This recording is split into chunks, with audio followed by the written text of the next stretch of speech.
COVID-19 and joblessness in Kenya. With 2 million people out of work, many Kenyans now survive on informal jobs. Returning home to BAGA town. After 2 years of displacement, residents of a fishing town in Borno State aim to revive the local industry.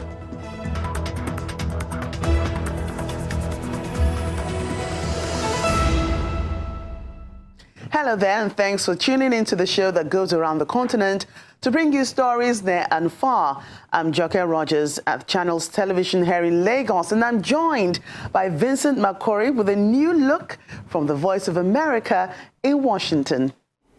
Thanks, I'm Vincent McCory. Happy to be with you again for another edition of Africa 54. Due to the global outbreak of COVID-19, the Voice of America has reduced staffing at VOA headquarters in Washington, D.C. So as you see, our broadcast looks a little different for now. We appreciate you staying with us on Africa 54. Let's start off with the latest from Nigeria. Channels Television in Lagos brings you that story.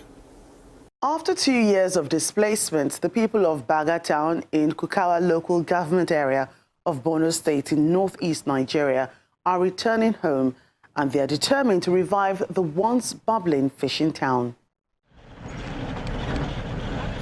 Few months ago, no civilian dared to come to BAGA, the biggest fishing town in northeast Nigeria. Large-scale fishing and trans-border trading, a money spinner for many people, generating huge income for the government. After years of displacement, returning indigenes are happy to pick up the pieces of their lives. BAGA is sweet. It is our hometown and we are happy to be back. We are not scared of anything since we have stayed in Monguno. I want to expand and continue cooking more local snacks. The local people understand that food aid is not sustainable, hence the reason they are eager to commence fishing and farming, an age-long tradition disrupted by the Boko Haram conflict. We are waiting to start fishing and farming. That is our expectation from the governor. We also want the roads to be free for our trading because we are happy with whatever the governor will do for us. The Borno state government says it is closely working with the military to ensure the aspirations of the people are met. The goal is to create safe perimeters for residents of BAGA and its environs. Arrangement is on top gear to ensure that fish farming kicks up soon. Now, where we are is the way to the fish dam. You can clearly see that clearance operations of the way to the fish dam is ongoing. The resettlement drive of the Borno state government is to achieve 0 IDP camps within the shortest possible time. The IDPs are, however, given the choice of preference because returning is voluntary. But for the people of BAGA, the choice is clearly home. Let's get more on this story from security expert David Otto. Thank you for joining us today. Thank you very much. So what do you make of the Borno state government's plan to resettle all IDPs to their respective communities within the shortest possible time, according to the government's plan? I think resettlement and returning reintegration of IDPs is a very laudable effort that the Borno state government has been planning to do. But there has to be a lot of consideration. I'm sure that one remembers that there is this envisaged local government elections, which has been planned since from March and June of 2020. Whereby the government is planning to hold for the past 13 years now, which hasn't happened. The government is planning to hold a local government election, and this resettlement is seen as perhaps an effort to be able to achieve that. But one has to be really careful because forced returning IDPs or returning IDPs when it's not safe, when you don't have electricity, healthcare. The schools are not there. There is no civil authority. Water and sanitation is very poor. Even access to local markets and access to farmlands is impossible because of the insecurity. It's a dangerous, endeavor to take. And we've seen that with the recent attacks that have happened in BAGA, the attacks that have happened in Kukawa local government area as a result of this resettlement plan. So I think, the government really needs to think about the security rather than the political achievement of returning people in areas which are not safe.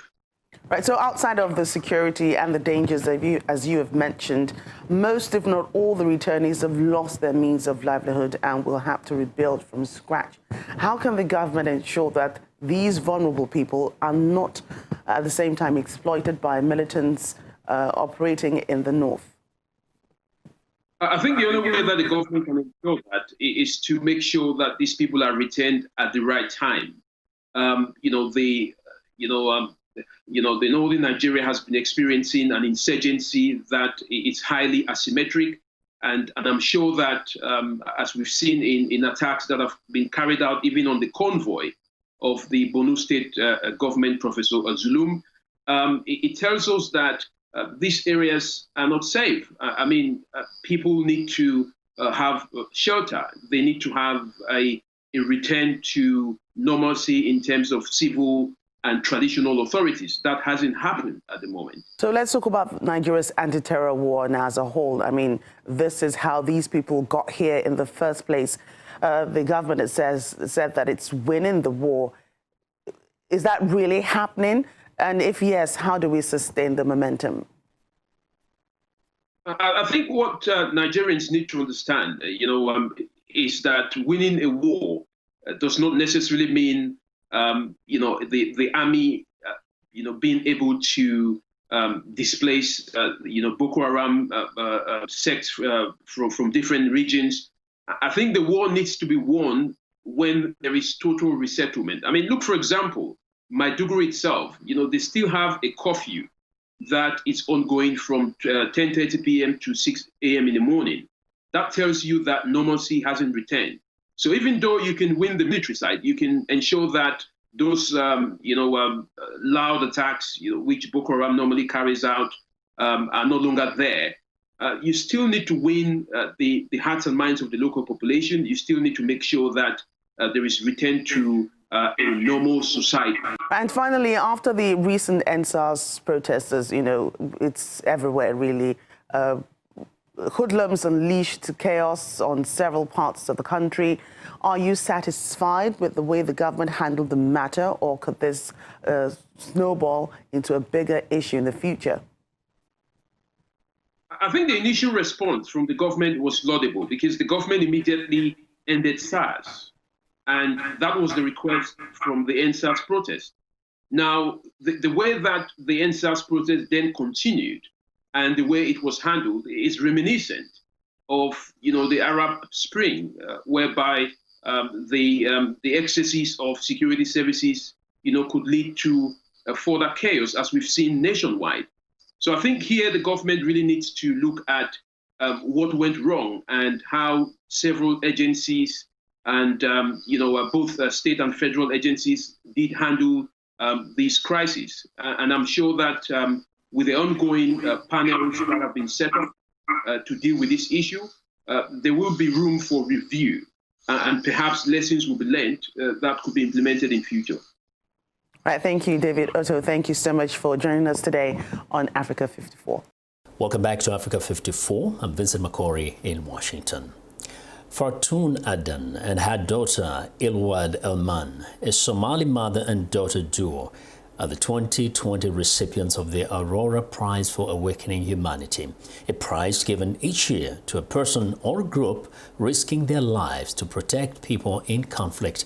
VOA Salim Solomon reports. Fartoon Aden and her daughter Ilwad Elman operate Elman Peace, an organization that helps victims of sexual violence and works to rehabilitate and provide job training to child soldiers in Somalia. The pair also created Sister Somalia, the first rape crisis center in the country, to offer protection, counseling, and medical treatments to victims. In 2010, when the crisis center began its work, Somali politicians, including the president, denied that rape existed in the country. It was considered a taboo subject to discuss. The human suffering of women and girls was so tolerated, was so normalized, that it was an open secret in society. When the group opened a hotline where victims could call for help, operators received threats of violence. Our staff were arrested, harassed, our centers were shut down. This was just a mere 10 years ago. There was no profile of what a survivor of sexual violence looked like in Somalia then, from a 7-year-old woman to a 2-year-old child. Despite those setbacks, the crisis center has grown to include locally supported facilities in 9 regions of Somalia. The once ignored issue is now being debated in parliament by women lawmakers. We still have so far to go, but we went from a place where you couldn't even talk about it, where there were no services available at all, to now having multiple service providers, where we have from a surge of 11% women in political participation to 24%. In recognition of their work, they were awarded the 2020 Aurora Prize for Awakening Humanity, a $1 million prize given each year to a person or group risking their lives to protect people in conflict. The award's co-founder says the prize is a recognition of people doing great work for humanity. Symbol of hope, action, and transcendence. Transcending boundaries, transcending religion, transcending ideologies, but dealing with the basic, most decent, honest element that human beings are one. Elman Peace also runs the Drop the Gun, Pick Up the Pen, which was a slogan used by Fartoon Aden's late husband, Elman Ali Ahmed. He was also an activist and was killed near his home in 1996. The initiative offers counseling services and job training to young people who leave armed groups like Al-Shabaab. When you hear Al-Shabaab, you expect the worst. But when you stay with them and see how they are playing and learning, they are just children. They need a chance for a new life. And in agreement with the government, any child who is apprehended or surrenders may be eligible to be transferred to one of those Elman Peace centers within 72 hours. There, ex-fighters can learn skills like cell phone and auto repair. We want to give them an alternative that is peaceful. And less fighters means less fighting. You can empower yourself with confidence so that you don't need to rely on anyone. The Maximum Security Custodial Center in Kirikiri, Lagos State, Southwest Nigeria, has begun a Waste to Wealth project. Our correspondent, Ini John Mekwa, tells us more about this. A biogas digester signals the possibility of cleaner air and environment at the Kirikiri Custodial Center in Lagos. The digester is strategically located to its source, the sewage from the convenience, which management says has before now posed a challenge. It is now a precious raw material because of the biogas structure.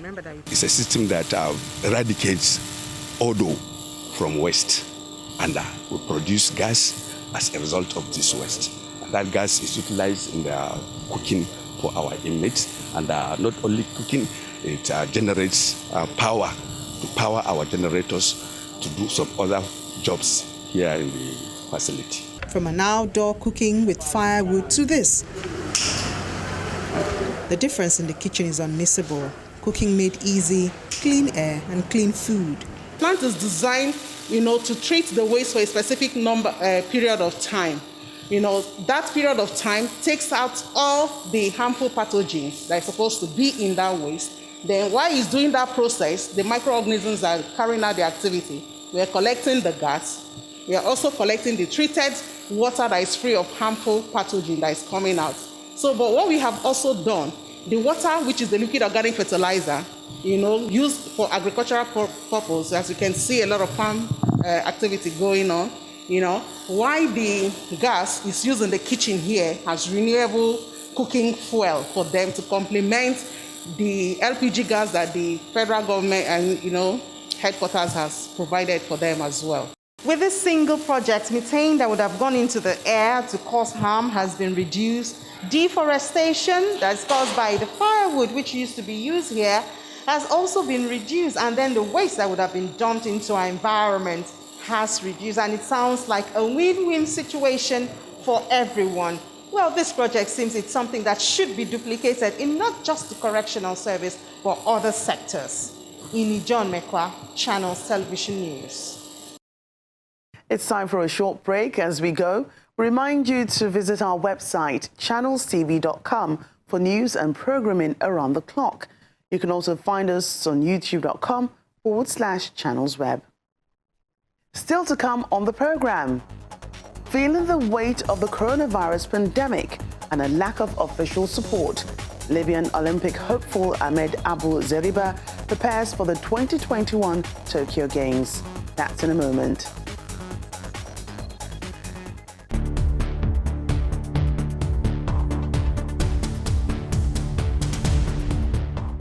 Welcome back to Africa 54. I'm Vincent McCory in Washington. The Kenyan government says COVID-19 has forced 2 million people out of work. As Mohamed Yusuf reports from Nairobi, many Kenyans who had steady jobs are now relying on informal work to survive. This is the 10th job that 32-year-old Paul Kenya has had since mid-March, when he lost his regular job as a school cook due to the coronavirus pandemic. You only do this construction job when you've got nothing else to do, and the construction job can stop any time. But my previous job was good. Kenya makes $10 a day. Silas Ngondu lost his restaurant job when the government created restrictions on food and beverage service to limit the spread of coronavirus.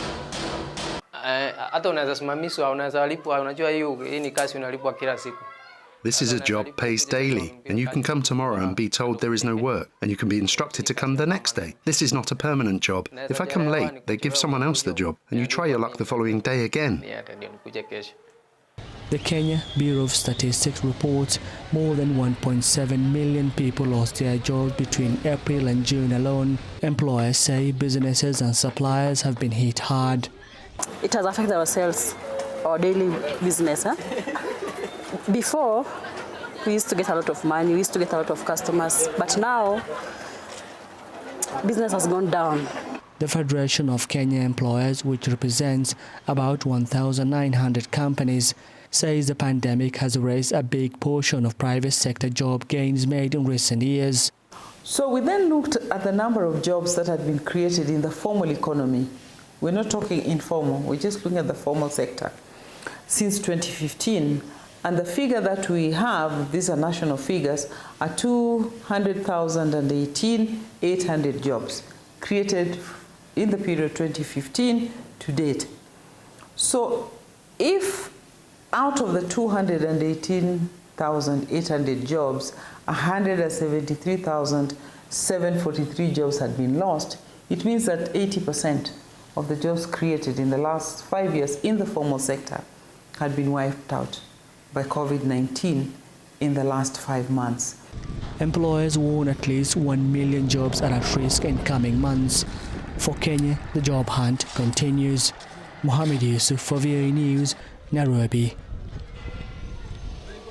Undeterred by a lack of official support and the coronavirus pandemic, Libyan athlete Ahmed Abu Zeriba is preparing for the 2021 Tokyo Olympic Games, where he hopes to win big. Libyan weightlifter Ahmed Abu Zeriba has spent years braving Libya's raging war, harsh economic conditions, and now a global pandemic, all with one goal: to represent his country in Tokyo's 2021 Olympics. The 20-year-old athlete has battled his way to local and international competitions despite the challenges he's faced since beginning his journey in 2012, just 1 year after the uprising that toppled longtime leader Muammar Gaddafi. My dream is to qualify for the Tokyo 2021 Olympics. I have been working on this dream since early 2019, when I participated in a number of championships and collected points and did well. 8 years later, with his country still split between two rival administrations, between East and West, and the virus shutting down most training facilities this year, the economics student has put himself through two competitions. Abu Zariba trains at a rundown gym in the coastal city of Misrata and sometimes outdoors on the beach with his friends. I usually come to the training hall in the morning when it's empty and continue training to maintain my level. With almost no financial support, Zariba has two coaches who volunteer to train him. While on lockdown to curb the spread of coronavirus, Zariba would come alone to the empty sports hall to train, not deterred by the pandemic that has brought the country's healthcare system to its knees. He's won both regional and international championships over the years, and winning one more in Mauritius next March is enough for him to qualify for the Tokyo Olympics. Zimbabwe's severe water shortages have forced one desperate community near Harare to draw water from a graveyard. As Columbus Mavunga reports from Harare, the practice continues despite warnings from health experts about the dangers of drinking contaminated water. As dawn breaks, residents of the Harare suburb of Hopley go to collect water in an unexpected and taboo place, the graveyard. In Zimbabwean culture, the dead are sacred and their resting places should not be disturbed, especially from dusk to dawn. But severe water shortages have forced locals to draw water from open sources surrounded by graves. We are no longer afraid because we have no water. If we were afraid of the dead, where would we get water for laundry and other chores? We even come around 3 a.m., so there is no rest because we have no water at home. The World Health Organization says drinking water from a well in a graveyard risks exposure to diseases such as typhoid fever and cholera. People drinking water from an open source that is likely to be contaminated could suffer from waterborne diseases. We have very many waterborne diseases, and this can cause a lot of suffering and death. But Hopley residents say they have little choice. Water shortages are common, they say, and getting worse despite promises by officials each election year to solve the problem. Local authorities say they are not aware that people have become desperate enough to use water from the graveyard. We definitely will follow up and see what we can do to alleviate a disaster.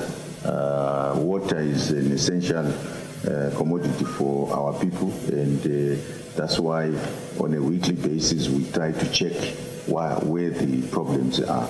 But for desperate Zimbabweans like Sanyama, when it comes to providing water, authorities have proved to be less helpful than the dead. Columbus Mavunga for VOA News, Harare. Well, and that's our show for today. You can find all the continent's top news and world news online at voaafrica.com. Check it out. I'm Vincent McCory in Washington. Channels Television has our last word from Lagos. We look forward to bringing you another show next week. Remember that channelstv.com is your source for news and other programming. I'm Jacqueline Rogers. Thanks for watching and goodbye.